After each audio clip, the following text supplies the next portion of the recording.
할렐루야. 오늘 또 주님이 이곳에 함께 하십니다. 현장 예배에 오신 성도 여러분, 또 집에서 온라인으로 예배하시는 성도 여러분을 주의 이름으로 축복합니다. 5월은 가정의 달입니다. 오늘이 5월 첫날인데 교회 카렌다로는 어린이 주일입니다.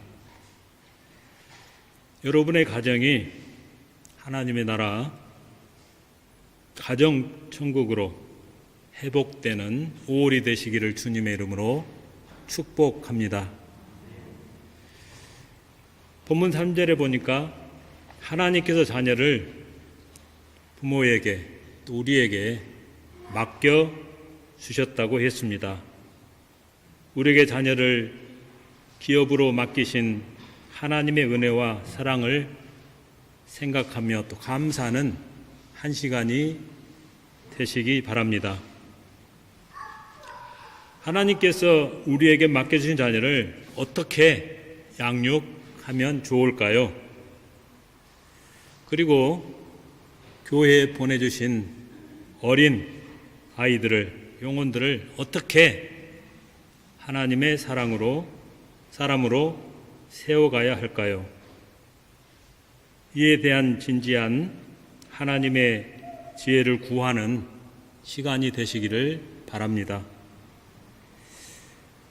지금 우리가 살고 있는 세상은 너무나도 혼란하고 참으로 어려운 시간을 보내고 있습니다. 여러 가지 어려움이 있겠지만 지금 인류가 직면한 문제들 중에 가장 큰 문제는 뭐가 될까요? 환경적인 문제도 있지만은 앞으로 가장 큰 문제는 자녀 출산율이라고 합니다. 유럽도 나라들마다 아이들을 너무나도 낳지 않고 있는데 더 큰 문제는 한국이에요.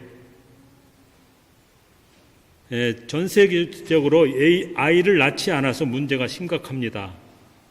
인구 절벽이라는 말을 들어보셨나요? 세계에서 가장 아이를 적게 낳는 나라 1위 어디요? 대한민국입니다.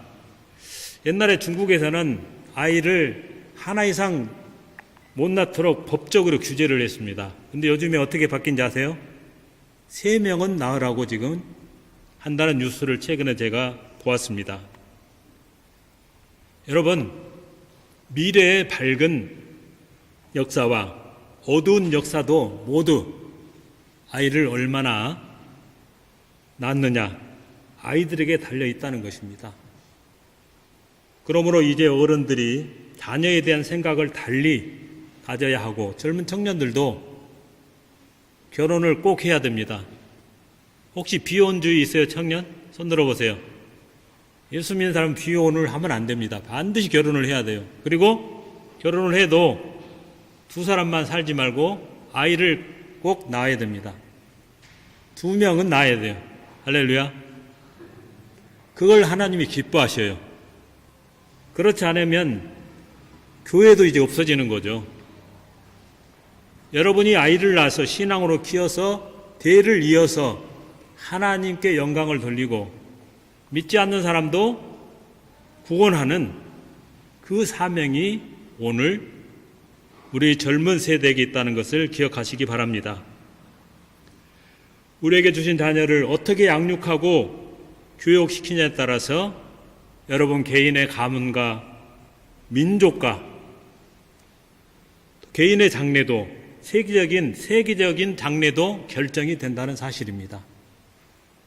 오늘은 시편 127편 3절부터 5절을 통해서 선물로 주신 하나님의 기업이라는 말씀을 함께 듣기를 원합니다. 먼저 자녀를 말씀과 신앙으로 양육해야 합니다. 우리에게 주신 자녀들을 어떻게 양육하면 좋을까요? 모든 일은 우리가 심은 그대로 거두게 됩니다. 그래서 자녀를 어릴 때부터 말씀과 신앙으로 가르치고 키우는 것이 중요합니다. 한국 속담에 이런 말이 있죠. 3살 버릇이 80까지 간다. 한 번 들여놓은 습관과 버릇은 죽을 때까지 고치기가 어렵고 힘이 든다는 겁니다. 하지만 좋은 습관과 버릇을 들여놓으면 어떨까요? 인생의 플러스 요인이 되어서 풍성해지게 되지만 나쁜 습관과 버릇은 마이너스 요소로 작용하고 인생을 망칠 수 있습니다. 그래서 잠언 22장 6절에서도 마땅히 행할 길을 아이에게 가르치라. 그리하면 늙어도 그것을 떠나지 아니하리라. 이렇게 하나님이 말씀하십니다. 우리에게 선물로 주신 아이들이 행할 길을 마땅히 가르치라고 하신 거죠. 그러면 아이들이 나이가 들어도 그 가르침대로 살고 형통하고 정말 행복한 삶을 살 수 있습니다. 이 땅에 태어나는 사람은 누구든 혼자의 힘만으로는 살 수 없어요. 그리고 제약이 가득한 이 세상을 살아갈 때 수많은 생각지 못하는 유혹들이 다가옵니다. 그 유혹에 빠져 실패하는 인생이 너무나도 많아요. 그런 유혹을 이기고 행복하려면 예수님을 만나고 예수님을 따라가야 합니다. 예수를 믿고 믿음을 가지면 어떤 환경도 고난도 어려움도 여러분 감당할 수 있습니다. 그래서 부모는 자녀들이 예수님 품 안에서 자랄 수 있도록 도와주어야 합니다. 신명기 6장 6절부터 9절을 보면은 부모의 역할이 무엇인지 우리에게 알려주고 있습니다. 제가 봉독해 드리겠습니다. 오늘 내가 내게 명하는 이 말씀을 너는 마음에 새기고 내 자녀에게 부지런히 가르치며 집에 앉았을 때든지 길을 갈 때든지 누워있을 때든지 일어날 때든지 이 말씀을 강론할 것이며 너는 또 그것을 내 손목에 메어 기호를 삼으며 내 미간에 붙여 표를 삼고 또 내 집 문설주와 바깥문에 기록할지니라. 부모들이 먼저 하나님의 말씀을 마음에 새기고 알아야 합니다. 그래야 아이들에게도 말씀을 가르칠 수 있는 거죠. 하나님의 말씀을 자녀들에게 그냥 가르치지 말고 어떻게 가르치라고 했나요? 실제로 보니까 부지런히 가르쳐라. 구체적으로 어떻게 가르칠지도 말씀하셨습니다. 집에 있을 때, 길을 갈 때, 누워 있을 때, 일어날 때 하나님의 말씀을 강론하라고 합니다. 심지어는 손목에도 메고 미간에도 붙이고 출입문과 바깥에 기독해서 항상 읽고 새길 수 있게 했습니다. 아이들이 말씀과 예수님을 따르도록 그 길을 인도하라고 하는데 오늘날 우리가 뭘 하면 될까요? 성경 묵상, 말씀 묵상을 생활하면 가능하다는 거죠. 여러분 말씀 묵상하고 계시죠? 꾸준히 매일같이 성경을 읽고 그 안에서 내게 주신 음성을 듣고 삶 속에서 작은 것 하나씩을 실천해 나가는 그런 삶이 필요하다는 것입니다. 또 정말 중요한 것은 부모가 자녀들의 본이 되어야 한다는 것입니다. 자녀는 부모의 모습을 보고 배우며 따라갑니다. 그러므로 기도하는 모습, 찬송하고 성경을 읽고 예배하는 모습을 자녀들이 보고 자라게 해줘야 합니다. 주일에는 깨끗한 옷을 입고 성전에 나와서 정성을 다해 예배하는 모습을 보고 자녀들도 따라오게 해야 합니다. 자녀는 이런 부모의 모습을 통해서 깊은 영향을 받고 따라가게 됩니다. 성경 사무엘상 1장에 보면은 기도하는 기도의 어머니 한나를 통해서 기도를 쉬지 않는 훌륭한 사무엘이 세워졌습니다. 신약의 디모데후서 1장 5절을 보니까 신실한 어머니 유니게로부터 신실한 디모데가 나왔습니다. 규칙적인 신앙의 어머니 수산나를 통해서 요한 웨슬레 목사가 세워지고 교파를 세우고 많은 사람들을 주께로 인도하는 놀라운 일이 일어났습니다. 슈바이처는 그의 해고록에서 이런 말을 했습니다. 나는 어렸을 때 부모 손에 이끌려 예배 참석하는 동안에 그 엄숙한 분위기에서 경건을 배웠다라고 고백을 했습니다. 이런 것들이 바로 부모가 자녀에게 줄 수 있는 신앙의 본이 되는 모습입니다. 말로만이 아니라 실제로 생활 속에서 자녀들이 하나님을 만나고 볼 수 있게 해주는 삶입니다. 부모는 우리 자녀들이 하나님을 경험하고 만날 수 있는 기회를 제공해주는 가장 좋은 곳입니다. 좋은 분입니다. 그러므로 부모된 여러분이 자녀들에게 말씀과 신앙으로 자랄 수 있도록 환경을 만들고 보여줄 수 있기를 주님의 이름으로 간절히 부탁을 드립니다. 다음은 자녀를 축복하고 기도해 주어야 합니다. 부모가 자녀들을 위해서 잊지 않고 가장 힘써야 할 일이 뭘까요? 자녀들을 위한 일은 눈에 보이고 손에 잡히는 것보다 더 중요한 일이 하나 있습니다. 눈에 보이지 않지만 신앙의 유산을 반드시 자녀들에게 물려주셔야 합니다. 부모가 자녀들을 위해서 가장 힘써야 할 일은 바로 기도하는 일입니다. 자녀들이 인생을 살 때 좋은 만남을 위해서 기도해야 됩니다. 친구, 스승, 배필을 잘 만날 수 있도록 기도해 주시기 바랍니다. 특히 부모는 자녀들을 축복할 수 있는 권리를 하나님이 주셨습니다. 그래서 자녀들을 위해서 부모가 축복하며 기도해 줘야 합니다.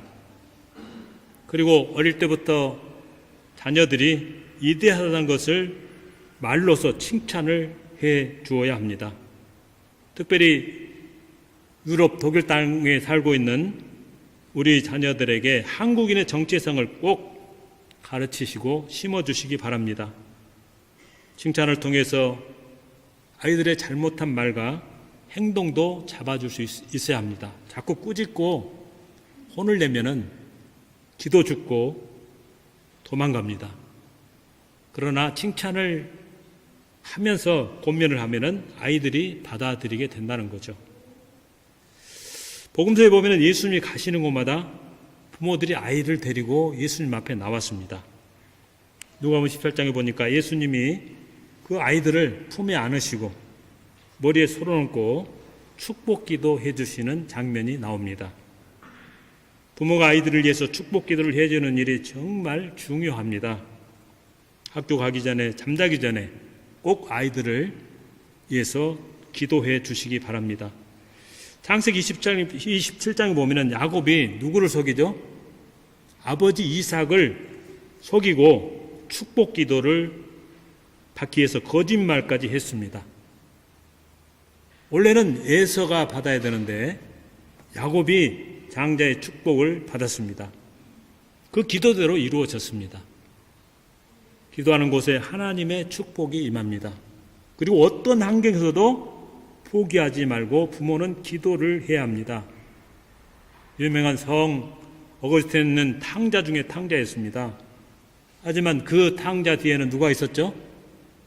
기도하는 어머니 모니카가 있었습니다. 이 모니카는 그 아들을 위해서 40년을 쉬지 않고 기도를 합니다. 근데 기도를 하면 할수록 아이는 더 방탕한 길로, 악한 길로 갔습니다. 너무 속이 상해서 하루는 그 어머니가 감독에게 가서 하소연을 했습니다. 그때 감독이 모니카에게 했던 유명한 말이 있어요. 아마 여러분도 한 번은 들어봤을 겁니다. 기도하는 부모가 있는 자식은 결코 망하지 않습니다. 할렐루야. 그 말을 들은 어머니 모지카는 포기하지 않고 끝까지 기도했습니다. 그 모니카의 기도로 방탕했던 어거스틴이 회개하고 돌아와서 성자가 되었습니다. 여러분이 자녀를 위해서 기도하면 자녀들의 길이 활짝 열립니다. 자녀들을 위해서 기도하면 하나님의 은혜가 자녀에게 임합니다. 그리고 자녀의 인생이 충만하게 하십니다. 기도하는 부모가 있는 자녀는 결코 망하지 않습니다. 바라기는 여러분의 자녀를 위해서 기도에 힘쓰시기 바랍니다. 여러분의 기도로 자녀들이 복의 사람, 하나님께 영광을 돌리고 쓰임받고 하나님의 영광을 볼 수 있게 되시기를 주님의 이름으로 축복합니다.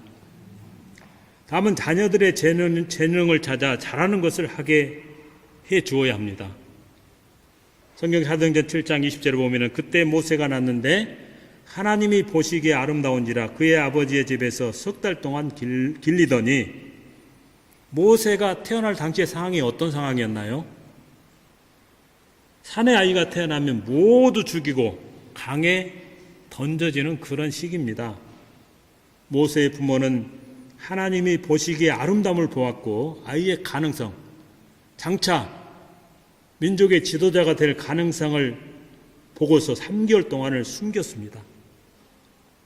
이처럼 부모는 자녀의 가능성과 잘하는 것을 볼 수 있어야 됩니다. 그리고 자녀는 부모의 목적과 부모의 욕심대로 기르지 않아야 합니다.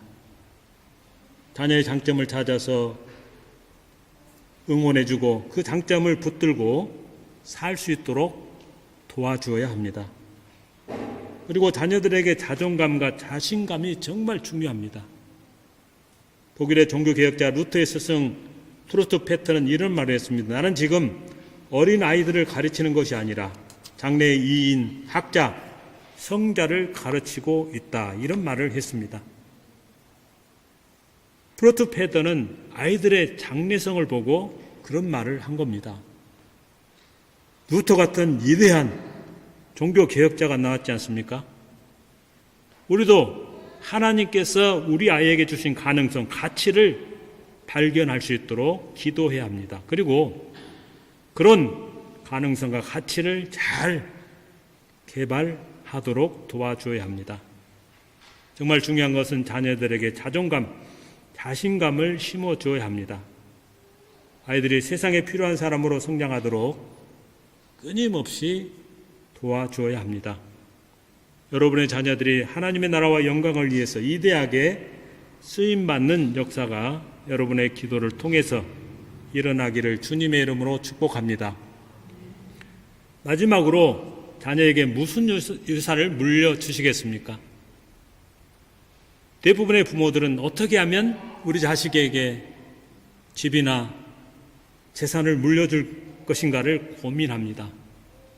그러나 믿음의 부모에게는 꼭 물려줘야 할 유산이 따로 있다는 것을 아십니까? 구약 성경을 읽다 보면은 아브라함의 하나님, 이삭의 하나님, 야곱의 하나님, 조상들이 믿던 하나님을 반복해서 강조를 했습니다. 그 안에 중요한 메시지가 담겨 있습니다. 조상대대로 믿는 하나님을 자손들에게도 대물림해 주어야 한다는 메시지인 거죠. 할아버지가 믿는 하나님을 손주가 만나야 되고 아버지가 믿는 하나님을 아들이 만나야 돼요. 성경에 4대가 계속 이어진 사람이 누구죠? 어느 가문이 그렇게 됐나요? 아브라함이죠. 아브라함, 이삭, 야곱, 요셉까지 4대가 이어졌어요. 그렇게 4대가 이어지는 것을 찾기가 힘듭니다. 여러분 가정에 할아버지, 할머니, 내 자식까지 예수를 믿는다면 정말 여러분들은 복을 받은 사람입니다. 우리 부모님은 안 믿었더라도 내가 믿고 내 아들이 믿고 손주까지도 믿을 수 있는 꿈을 우리 젊은 청년 여러분 꾸시기 바랍니다. 하나님이 그 가문을 축복해 주시고 사용하시고 책임져 주십니다. 부모가 예수를 믿는다고 자녀들이 저절로 예수를 잘 믿고 천국 가는 것이 아닙니다. 신앙은 각자 개인의 믿음으로 구원받는 거 여러분 아시죠? 아버지가 잘 믿기 때문에 아들도 딸도 잘 믿고 구원받는 것이 아니에요. 개인적으로 예수를 구주로 영접하고 받아들이고 믿음으로 따라가야 합니다. 그래서 자녀들에게 다른 것은 주지 않아도 좋습니다. 그러나 예수를 영접하고 믿는 신앙 유산은 반드시 여러분 물려 주어야 합니다. 다른 거 다 물려줘도 신앙을 물려주지 않는다면 그 사람은 하나님 앞에 정말 잘못 사는 겁니다. 사랑하는 열린문 교회 성도 여러분, 하지만 축복은 좀 다릅니다. 부모가 잘 믿으면 복은 계속 이어진다고 그랬어요. 실제로 성경 출애굽기 20장 5절 6절을 보면은 내 하나님 여호와는 질투하는 하나님인즉 나를 미워하는 자의 죄를 갚되 아버지로부터 아들에게로 3, 4대까지 이르게 하거니와 나를 사랑하고 내 계명을 지키는 자에게는 1000대까지 은혜를 베푸느니라. 얼마나 차이가 나나요? 부모가 우상 숭배하고 저주를 받으면 3, 4대가 대가 끊어지고 가문이 문을 닫는 불행한 일이 이루어진다는 거죠. 실제로 어떤 가문이 그렇게 망했나요? 사울왕의 가문이 망했습니다. 그러나 부모가 하나님을 사랑하고 복을 받으면 자녀들 1000대까지 은혜를 받게 되는 약속의 말씀입니다. 다윗이 그런 사람이라고 할 수가 있습니다. 다윗을 통해서 누가 오셨어요? 1000대, 2000년을 지나서 예수님이 오셨지 않습니까? 성경은 정확합니다. 성경과 기독교 역사에 한 가문이 일어나고 무너지는 데는 부모의 신앙이 정말 중요한 것을 우리에게 보여주고 있는 것입니다. 하나님과 말씀을 무시한 에서의 후손은 대대로 저주를 받았고 심판받는 족속이 되었을 뿐만 아니라 흔적도 없이 사라져버렸습니다. 하지만 하나님을 믿고 의지한 야곱의 후손은 대대로 복을 받는 가문이 된 것입니다.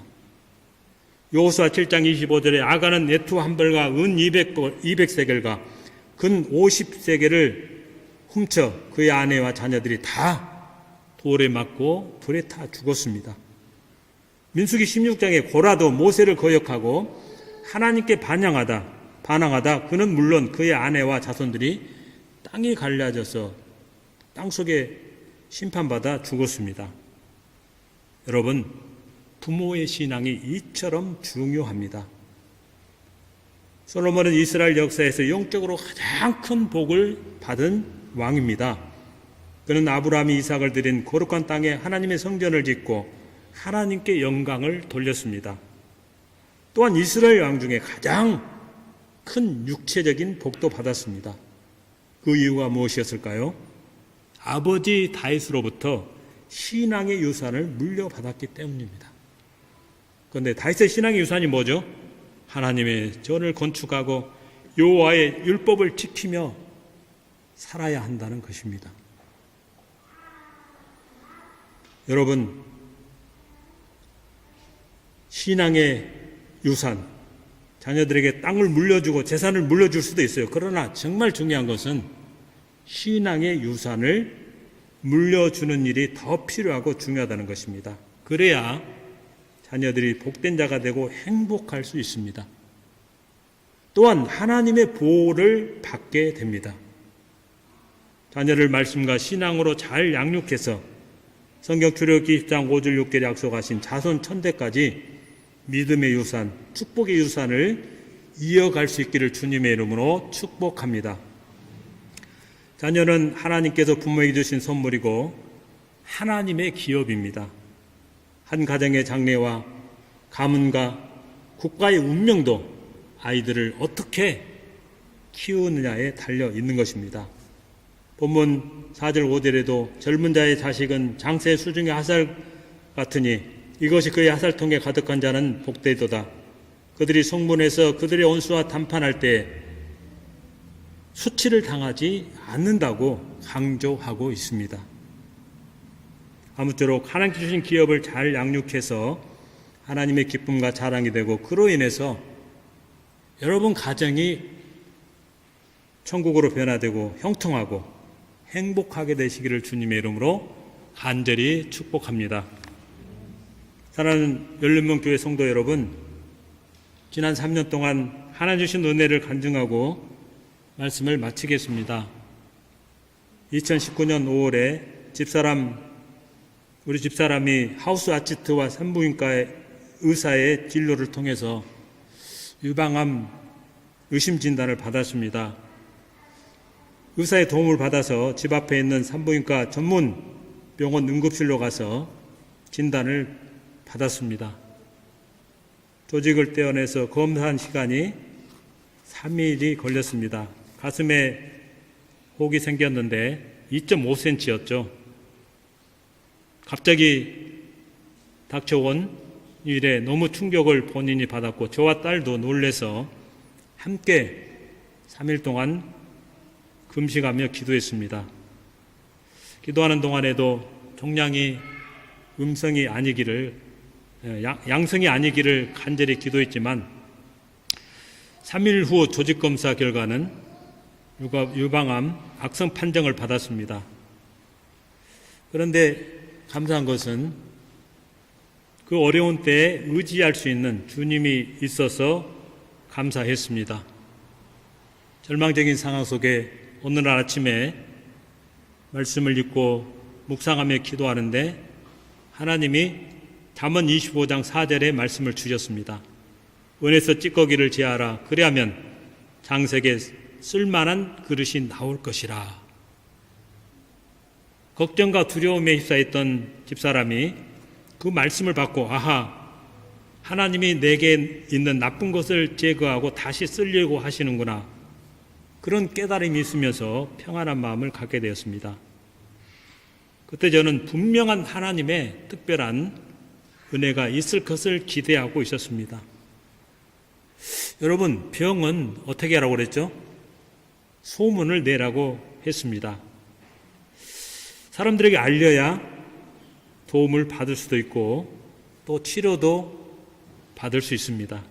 그 말이 생각이 나서 아는 목사님들과 성도들에게 기도 요청을 했습니다. 많은 주의 종들과 성도들의 중보 기도가 시작이 되었습니다. 그분들의 기도와 응원이 집사람과 저에게는 정말 힘이 되었습니다. 2시간을 달려와서 밥을 사주고 위로해주는 분도 계셨고 카톡으로 함께 기도한다고 응원했던 분들도 계셨습니다. 매일 경험하는 은혜를 카톡으로 나누면서 치료에 전념했습니다. 감사하게도 임파선과 다른 장기들과 뼈에는 전이가 되지 않았었습니다. 그리고 의사가 항암 주사를 1차, 2차로 나눠 투여하고 크기를 줄이고 없어지면 수술을 하자는 권유를 했습니다. 기도 덕분에 항암 1차, 2차 치료를 받은 후 약이 맞아서 그 종양이 완전히 사라졌습니다. 그래서 주사약 투여를 위해서 심었던 포트하고 종양 자리에 심어놓은 심을 제거를 했고 성형 수술까지 마쳤습니다. 정말 감사한 것은 항암을 하면서 겪게 되는 그 고통이 별로 없었다는 거죠.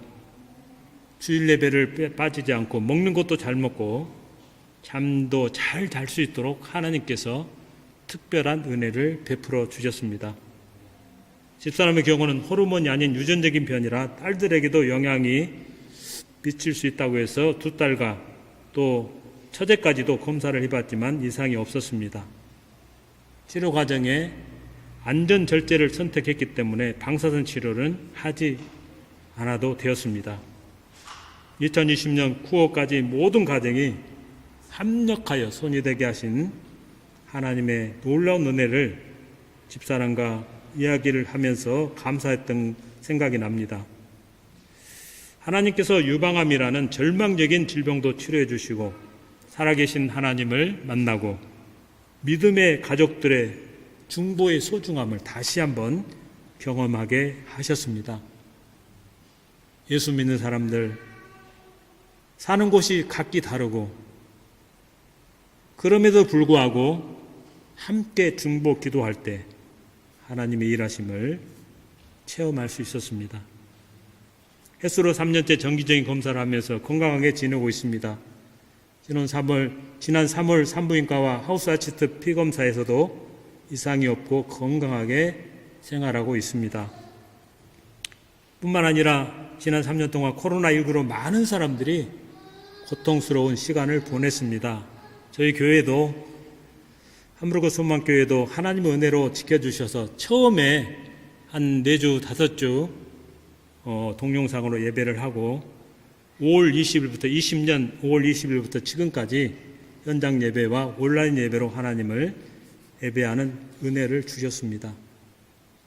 2020년에는 코로나 고통당하는 동유럽의 교회와 선교사들을 3차례 지원을 했습니다. 그리고 작년 초에 기도를 하는데 하나님이 온주민 선교지에 예배당을 짓는 비전을 주셔서 선포를 하고 성도들이 돈을 모아서 10월 달에 모금액을 아프리카 모잠비크로 보내서 지금 교회 건물이 지어지고 내부 인테리어를 하고 있습니다. 저희 교회가 세워질 때 함부르크의 교회를 예배당을 세우는 게 목적이었습니다. 그러나 현실적으로 유럽에서 내 건물을 가지고 유지하는 것이 만만치 않기 때문에 포기를 했습니다. 그런데 하나님이 이번에 함부르크에 우리가 예배당을 짓지 못하지만은 온주민 선교지에는 교회를 하나 짓자는 그런 믿음을 주셔서 건물이 세워지고 그곳에서 아프리카 모잠비크 성도들이 하나님을 섬기는 놀라운 일들을 이루게 하셨습니다. 이러한 모든 일들이 하나님의 특별한 은혜로 이루어졌음을 이 시간 여러분에게 보고를 드립니다. 집사람은 하나님의 큰 은혜가 고맙고 감사해서 코로나로 식사를 못하는 성도들에게 주일마다 김밥을 싸서 예배 끝나고 가실 때 나눔으로 봉사를 합니다. 지금도 그때 기도했던 분들은 만나거나 전화를 하면 집사람 건강을 묻습니다. 그래서 하나님이 치료해 주심을 간증하고 있습니다. 지금 진행이 아니고 완전히 치료를 했습니다. 원인을 다 제거해서 더 이상 치료가 필요 없는 건강한 사람이 되었음을 여러분에게 보고를 드립니다. 감사한 것은 어려울 때 기도해 주시고 사랑의 손길을 내밀어 주신 열린문교회 목사님과 성도 여러분에게 이 시간을 통해 다시 한번 감사의 마음을 전합니다. 사랑하는 열린문교회 성도 여러분, 말씀과 신앙으로 자라고 믿음을 유산으로 물려받은 자녀들에게는 하나님의 특별한 은혜와 복이 예비되어 있습니다. 아무리 세상이 어렵고 힘들어도 하나님을 사랑함으로 하나님의 특별한 사랑과 복을 경험하고 전하는 하나님의 자녀로 사시기를 주님의 이름으로 간절히 축복합니다. 기도하겠습니다. 우리에게 가정천국을 허락하시고 행복을 위해 선물로 자녀를 주신 하나님 감사합니다. 하나님 말씀에 순종하고 믿음으로 반응하는 자녀로 날마다 살게 하옵소서. 하나님이 약속하신 말씀대로 형통하고 자손 천대까지 약속하신 복을 누리며 행복한 삶을 살게 하옵소서. 특별히 2022년 아비 수험생들을 축복해 주시고 하나님 저들이 원하는 학교에 진학할 수 있도록 특별한 은혜와 복을 허락하여 주옵소서. 열린문교회 다음 세대 목회자를 하나님께서 예비하신 줄로 믿습니다. 때에 따라 하나님께서 다음 세대를 책임지고 이끌어갈 목회자를 보내주시고 이 교회를 통해서 영광받는 놀라운 역사가 있게 하옵소서. 올 한 달 동안도 주님의 놀라운 은혜를 체험하는 복된 삶이 되기를 원하오며 예수 이름으로 감사하며 축복하며 기도합니다. 아멘.